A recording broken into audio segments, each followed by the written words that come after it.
मैले मन्दिरमा तिमीलाई मागेर आएँ, सारा देवी देवता भाकेर आएँ, खासै केही दिन त नसकुला तिमीलाई, जीवनभर साथ दिने बाचा राखेर आएँ। This is the double face of Pashupati temple.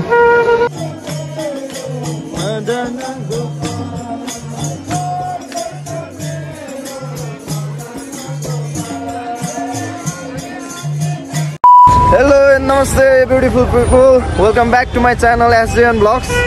सबैजना सन्चै हुनुहुन्छ होला, म पनि सन्चै छु र यति बेला चाहिँ म अहिले पशुपति क्षेत्रमा छु। विश्व सम्पदा सूचीमा सूचीकृत यो क्षेत्र काठमाडौँ आएपछि आउनै पर्ने हुन्छ। अनि काठमाडौँ चाहिँ हामी 16 तारिकमै आएको थियौँ विभिन्न कामले गर्दाखेरि, अनि सबै काम सकायो। आज स्याटरडे हामी फर्किने प्लानमा छौँ। हामी 12 बजेतिर फर्किन्छौँ, तर त्यति बेलासम्म चाहिँ के गर्ने त भन्दा अब खाली भयो। त्यस कारण हामी आइपुगेको छौँ पशुपति दर्शन गर्नको लागि। हामी भित्र जाँदैछौँ। यो क्षेत्र पुरै विश्व सम्पदा सूचीमा सूचीकृत क्षेत्र किन हो त हामी एक्सप्लोर गर्नेवाला छौँ।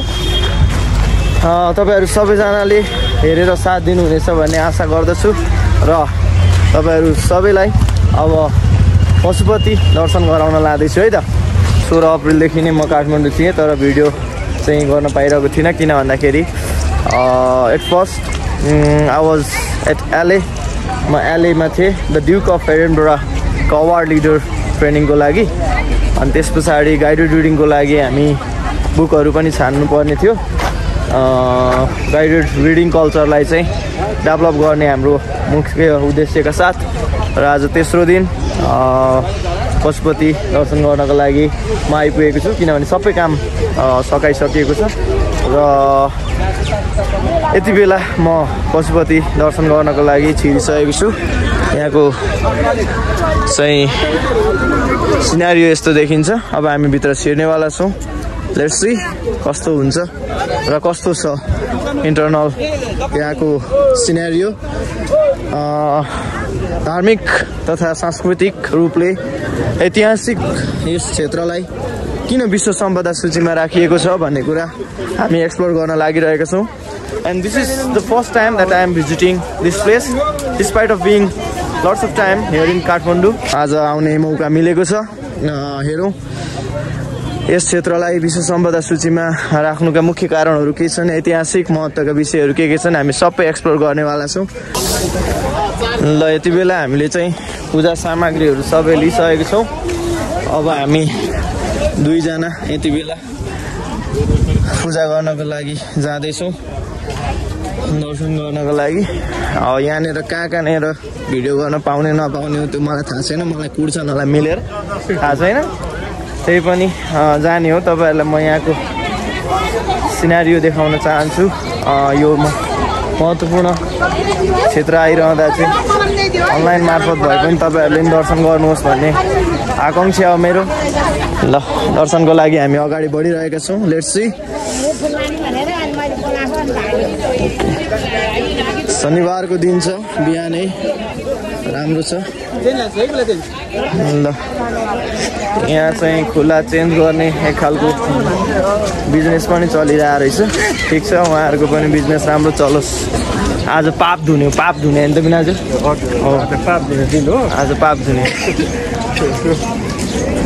पाप धुनलाई हामी पशुपति आइसकेको छौँ। विगतमा गरेको अपराध धुनलाई के अपराध धुनलाई, पाप धुनलाई हामी आइसकेको छौँ पशुपति परिसरमा। आजसम्म चाहेर नचाहेर गरेको सबै पाप धुने हो यहाँ।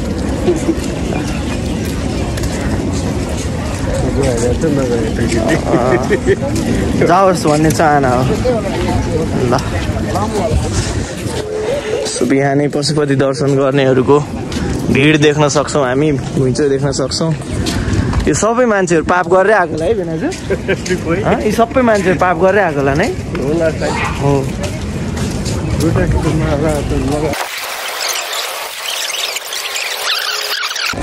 अगरबत्ती, फुलमाला, गौत, नरिवल सबै लिएर गेट नम्बर 2बाट अगाडि बढ्यो। हामी जाँदैछौँ। बेना अगाडि हुनुहुन्छ, म पछाडि। ओहो यति हेर्न आएको हो क्या खासमा। This is the double face of Pashupati temple. कोही दुःखमा हुनुहुन्छ भने कोही सुखमा हुनुहुन्छ।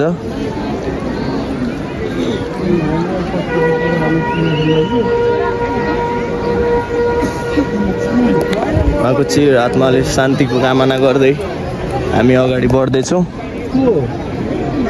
पशुपतिनाथको चरणमा उहाँको आत्माले शान्ति पाउँछ भन्ने हाम्रो विश्वास छ र त्यही विश्वासको साथ हामी पनि मन्दिर दर्शनको लागि आएका छौँ। हामी अगाडि बढिरहेका छौँ। हर हर महादेव, हर हर महादेव। भिनाजु, यो अवसर जुराइदिनु भयो, के भन्न चाहनुहुन्छ? अब के भन्नु र मैले होइन, अब यो धार्मिक स्थल हो होइन। अब जस काठमाडौँ आउँदाखेरि यो धार्मिक स्थल चाहिँ एकचोटि प्राय सबैले दर्शन गर्नु नि ठुलो कुरो भन्ने छ होइन। त्यही हो। हो भेनाजु हो।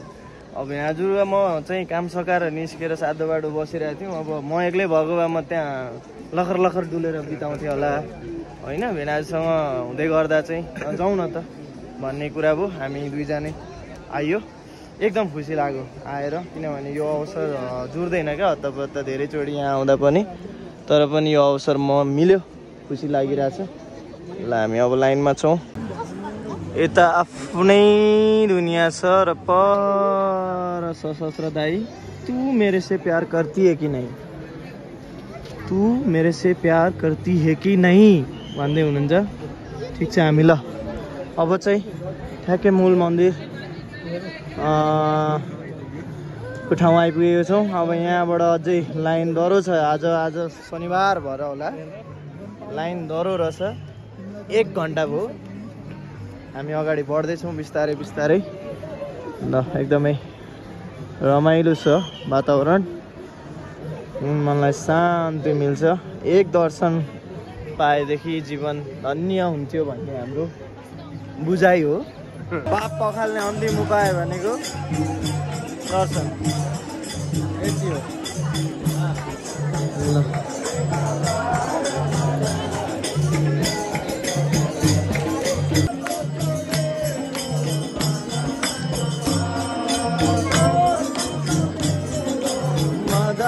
गोपाल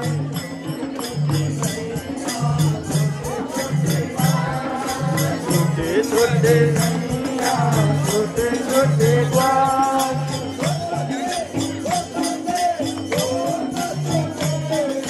मदन